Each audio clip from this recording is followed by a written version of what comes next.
oo taariikhdii siiradii fiqhigii oo ku saabsan cumrada ما شاء الله aad iyo aad baan loo waramay wadaado oo ka mid ah Sheekh Axmed iyo Sheekh Maxamed صح ayaa aad iyo aad si fiican u fahamsiiyay noo sharaxay صح muhiimka cumrada aan ku sameynay maanta oo aad loo qabqaabiyo si fiican loo soo maxaad kula talin lahayd dadka aanan weli u soo safrin ardul xaram maxaad ku dar lahayd Furqan travel inay dadka u samayso subxaan allah yani wax kale ma sheegi kari maanta mooyaane Furqan travel oo services mooyaane meel kale ha tegina oo gartay ما شاء الله aad baan ugu faraxsanahay ما شاء الله dadka marka waxaad kula talin lahayd inay soo safraan oo beydka ilaahay iyo oo cumrada inay soo cumraystaan صح oo waliba services oo reputable ah صح service way kala yihiin ما شاء الله qaar maska qarara وصح laakiin kan waa mid kii la yiri يعني ما شاء الله كي loo baahnaa in la helo ilaahay ha barakeeyo Furqan sidee u arkaan Faadimo iyo odageedu Faadimo iyo runtii sida ugu faraxsan yihiin maanta cumrada yimaadeen oo Furqan suurto loo geliyay sida wax kale ma oran kari aad iyo aad ugu faraxsan yihiin ugu faraxsanay wallahi Stephen soo arkay ma helay wax u turjuma wax u macneeya okay markii aad safarta ku soo jirnay oo dhan Sheekh Maxamed Sheekh Axmed labadooda iyo macal Sheekh Axmed Jawhari ba isaga noo fasiriyay wax siyar kasta oo fiqh kasta isaga noo fasiriyay waa fikriisa ku fasiriyay وحقنا الشيخ أحمد الشيخ محمد الناس الصومالي لو شرحيه ما شاء الله dhalinyarada aan mararka qaarkood af Soomaaliga fahmaynin ama ma ay ku Ingiriiska ku hadla maxaa kula talin lahayd dhalinyarada af Soomaaliga fahmayn horta marka hore wadankii la geeyaa صح kala soo celiyaa saawe way qabta laakiin runtii si fiican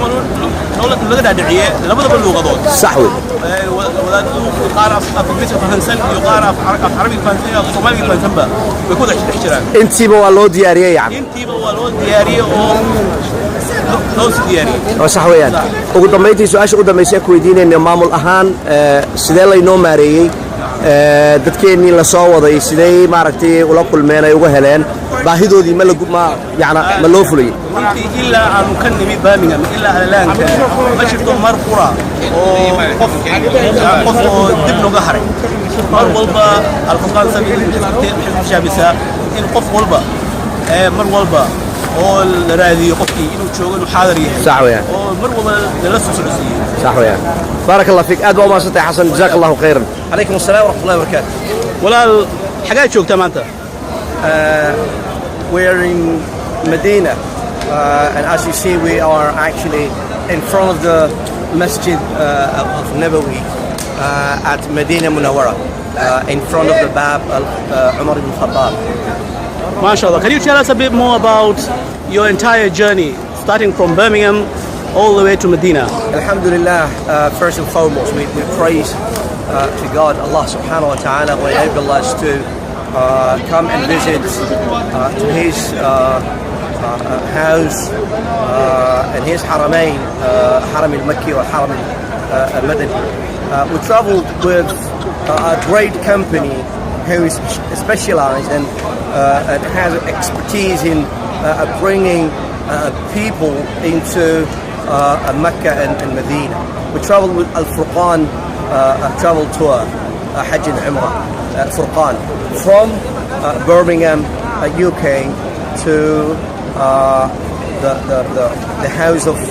Allah subhanahu wa ta'ala to Saudi Arabia. MashaAllah, MashaAllah, Jazakallah khairan. Can you tell us a bit more about the services offered by Al-Furqan Travel and Tours? Wow. I would say, in fact, I wouldn't say wow, because wow, it doesn't make that much sense, but I would say MashaAllah, because the service that we had is amazing. I got experience traveling. This is my second travel coming to Ard al-Haram. The service that we have received during our travel, it was amazing because number one, we've been enlightened and informed what is all about Umrah and Hajj. So starting departing from Birmingham to Heathrow Airport, we received some sort of instruction, information about the Umrah. That is one. The second is about the management of Furqan Travel they cared about us because they thought these people, they're going to the house of Allah subhanahu wa ta'ala, they need to be cared of. They prepared for us some sort of breakfast because people, they left home early in the morning. It was around 8 in the morning. So our breakfast, which was not in the service included, actually. So it was amazing, and I'm really thankful for that. The other thing is that travel, Furan travel, prepared for us people who are knowledgeable and have some sort of skills regarding Umrah and as a whole religion is. So